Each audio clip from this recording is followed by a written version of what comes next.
തിരുനാവായയിലേക്കുള്ള യാത്രക്കിടയിലാണ് താമരക്കായൽ എന്ന ബോർഡ് കണ്ടത്. അങ്ങനെയാണ് ഇന്നത്തെ വീഡിയോയ്ക്ക് വേണ്ടിയുള്ള കാഴ്ചകളൊക്കെ കിട്ടിയത്. പുത്തനത്താണിയിൽ നിന്നും തിരുനാവായയിലേക്ക് പോകുന്ന വഴിയിൽ അവിടെ തിരുനാവായ എത്തുന്ന കുറച്ച് മുന്നേ ഒരു 3-4 കിലോമീറ്റർ അവിടുത്തെ വില്ലേജ് ഓഫീസൊക്കെ നിൽക്കുന്ന ഭാഗത്തിൻ്റെ തൊട്ടടുത്താണ് ഇങ്ങനൊരു ബോർഡ് കണ്ടത്, വലിയപ്പറപ്പൂർ താമരക്കായൽ. അപ്പോൾ അങ്ങനെ അവിടേക്കൊന്ന് ജസ്റ്റ് ഒന്ന് പോയി അതിൻ്റെ കാഴ്ചകളാണ് ഇന്നത്തെ വീഡിയോയിലൂടെ നമ്മൾ കാണുന്നത്. അപ്പോൾ വീഡിയോ നിങ്ങൾ മുഴുവനായിട്ട് തന്നെ കാണാൻ ശ്രമിക്കുക. അതുപോലെ വീഡിയോ ഇഷ്ടപ്പെട്ടാൽ ലൈക്ക് ചെയ്യാൻ മറക്കരുത്. നിങ്ങളുടെ അഭിപ്രായങ്ങൾ തീർച്ചയായിട്ടും കമൻറ്റ് ചെയ്ത് സപ്പോർട്ട് ചെയ്യുക. കുറച്ച് ഡ്രോണിൻ്റെ വിഷ്വൽസ് കൂടെ ഇന്നത്തെ വീഡിയോയിലൂടെ ഉണ്ട്. അപ്പോൾ നമുക്ക് വീഡിയോ കാണാം. Hi friends, Anees the back പാക്കറിൻ്റെ പുതിയ വീഡിയോയിലേക്ക് സ്വാഗതം. അപ്പോൾ ഇന്ന് ഞാൻ നിങ്ങളെ കാണിക്കാൻ പോകുന്നത് വലിയൊരു താമരക്കുളത്തിൻ്റെ വിശേഷങ്ങളാണ്. പുത്തനത്താണിയിൽ നിന്നും തിരുനാവായയിലേക്ക് പോകുന്നതിൻ്റെ ഇടയ്ക്ക് എടക്കുളം എന്ന് പറഞ്ഞൊരു സ്ഥലത്താണ് ഈ താമരക്കുളം ഉള്ളത്. അപ്പോൾ അതിൻ്റെ വിശേഷങ്ങൾ ഇന്നത്തെ വീഡിയോയിലൂടെ കാണാം.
എടക്കുളം എന്ന സ്ഥലത്താണ് ഈ താമരക്കായൽ സ്ഥിതി ചെയ്യുന്നത്.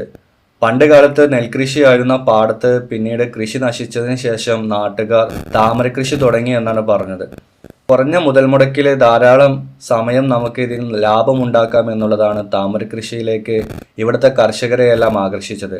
മെയിൻ്റനൻസോ അതല്ലെങ്കിൽ അങ്ങനത്തെ ചെലവുകളൊക്കെ കുറവുള്ള ഒരു കൃഷി കൂടിയാണ് താമരക്കൃഷി. ചുറ്റും വിശാലമായി കിടക്കുന്ന താമരക്കായലിൽ രാവിലെ വൈകുന്നേരമൊക്കെ വന്നാൽ വിരിഞ്ഞു നിൽക്കുന്ന താമര ചെടികൾ കണ്ട് നല്ല രീതിയിലുള്ള കാഴ്ചകളൊക്കെയാണ്.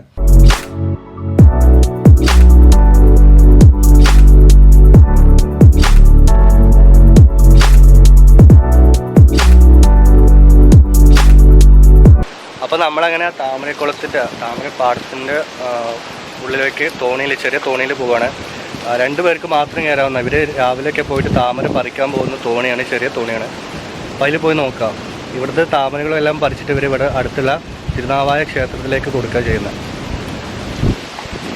തൊട്ടടുത്തുള്ള തിരുനാവായ നവാമുകുന്ദ ക്ഷേത്രത്തിലേക്കും അതുപോലെ തന്നെയുള്ള അമ്പലങ്ങളിലേക്കുമൊക്കെ താമരപ്പൂക്കൾ വിതരണം ചെയ്യുന്നത് ഇവിടെ നിന്നുള്ള താമരക്കായലിൽ നിന്നാണ്. 3 രൂപ മുതൽ 5 രൂപ വരെയൊക്കെ ഒരു താമരപ്പൂവിന് ഇവിടെ നിന്ന് ഇവർക്ക് കിട്ടുന്നുണ്ട്.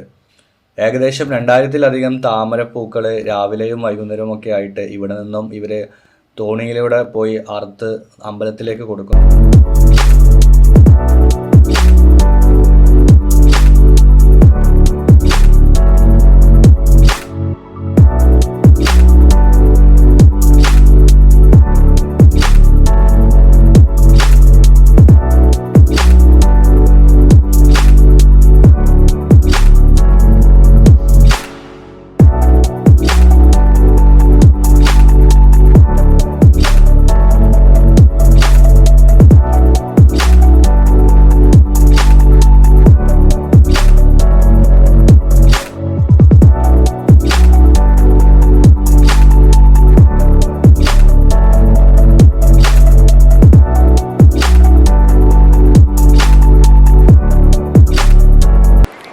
അപ്പോൾ അങ്ങനെ തോണിയിൽ നിന്ന് നമ്മൾ അവിടെ നിന്ന് ഇങ്ങോട്ട് വന്ന് ചെറിയ തോണി ആയതുകൊണ്ട് തന്നെ അതിൽ ഇരിക്കാൻ കുറച്ച് ബുദ്ധിമുട്ടുണ്ട്. കാലിങ്ങനെ കുത്തിരുന്നുകൊണ്ട് കാല് നല്ല കടയുന്നുണ്ട്. അപ്പം അതിനൊരു സെൻറ്ററിലുള്ള ഒരു ചെറിയൊരു ചതുപ്പ്, കുറച്ച് പായലും കാര്യങ്ങളൊക്കെ വെച്ചിട്ടുള്ള അവിടെ നിന്ന് ജസ്റ്റ് ഒന്ന് റെസ്റ്റ് എടുക്കാൻ വേണ്ടി കയറിയതാണ്. അപ്പോൾ ഇവർ വൈകുന്നേരം രാവിലെയൊക്കെയാണ് ഇവിടുന്ന് താമര എടുത്തിട്ട് അമ്പലത്തിലോട്ട് കൊണ്ടു കൊടുക്കുന്നത്. അപ്പോൾ ആ സമയത്ത് നമ്മളെന്നാൽ ഫുള്ള് വിരിഞ്ഞ താമരകളൊക്കെ ആയിട്ട് നല്ല ഭംഗിയുള്ള കാഴ്ചയായിരിക്കും ഇവിടെ കാണുന്നത്. താമരയുണ്ട്, അതുപോലെ ആമ്പലും ഇതിൻ്റെ ഇടയിലൊക്കെ ഉണ്ട്. അപ്പോൾ ഇതിൻ്റെ കാഴ്ചകളൊക്കെ നമുക്ക് ഇന്നത്തെ വീഡിയോയിലൂടെ ഡീറ്റെയിൽ ആയിട്ട് തന്നെ കാണാം. അപ്പം മലപ്പുറം ജില്ലയിലുള്ള ആളുകൾക്കൊക്കെ ഒരു ദിവസം വന്ന് കാണാൻ പറ്റിയ ഒരു ചെറിയൊരു അട്രാക്റ്റീവ് പ്ലേസ് കൂടെയാണ് ഈ വലിയപ്പറപ്പൂർ എന്ന ഭാഗത്തുള്ള ഈ വലിയ താമരക്കുളം.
ശരിക്കും അഡ്വഞ്ചർ ആയിട്ടുള്ള ഒരു യാത്രയാണ് ഇത്.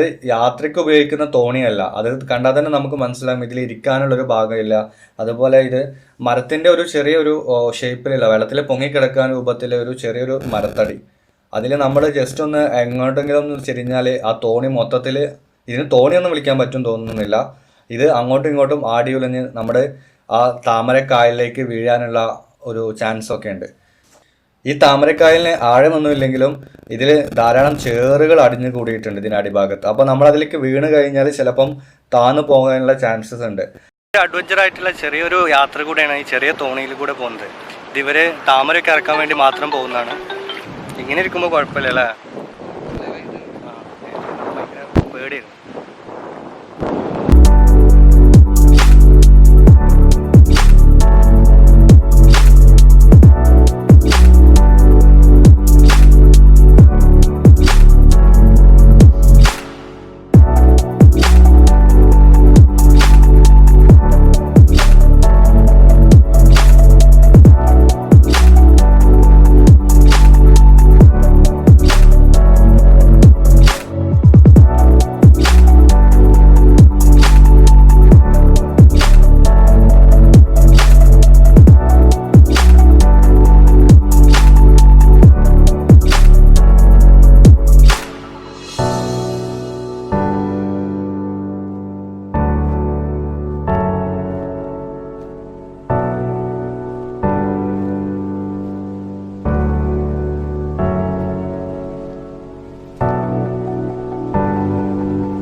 അപ്പോൾ ഇന്നത്തെ കാഴ്ച ഇവിടെ അവസാനിക്കുകയാണ്. അപ്പോൾ വീഡിയോ എനിക്ക് ഇഷ്ടപ്പെട്ടു എന്ന് വിചാരിക്കുന്നു. ഇഷ്ടപ്പെട്ടെങ്കിൽ ലൈക്ക് ചെയ്യുക. അതുപോലെ നിങ്ങളുടെ അഭിപ്രായങ്ങൾ നിങ്ങൾ കമൻ്റായിട്ട് രേഖപ്പെടുത്തുക. അതുപോലെ സബ്സ്ക്രൈബ് ചെയ്യാതെയാണ് നിങ്ങൾ ഈ ചാനൽ കാണുന്നതെങ്കിൽ ഇപ്പോൾ തന്നെ സബ്സ്ക്രൈബ് ചെയ്യുക. ആ തൊട്ടപ്പുറത്ത് മാറി നിൽക്കുന്ന ആ ബെൽ ബട്ടൺ കൂടെ ഒന്ന് നെക്കി പൊട്ടിക്കുക. അങ്ങനെയെന്നുണ്ടെങ്കിൽ ഞാൻ ഇടാൻ പോകുന്ന വീഡിയോസ് നിങ്ങൾക്ക് നോട്ടിഫിക്കേഷൻ ആയിട്ട് കിട്ടും. അപ്പോൾ അടുത്തൊരു കിടിലൻ വീഡിയോയുമായിട്ട് നിങ്ങളുടെ മുന്നിലേക്ക് വരുന്നവരേക്കും സൈനിങ് ഓഫ് അനീസ് റഹ്മാൻ.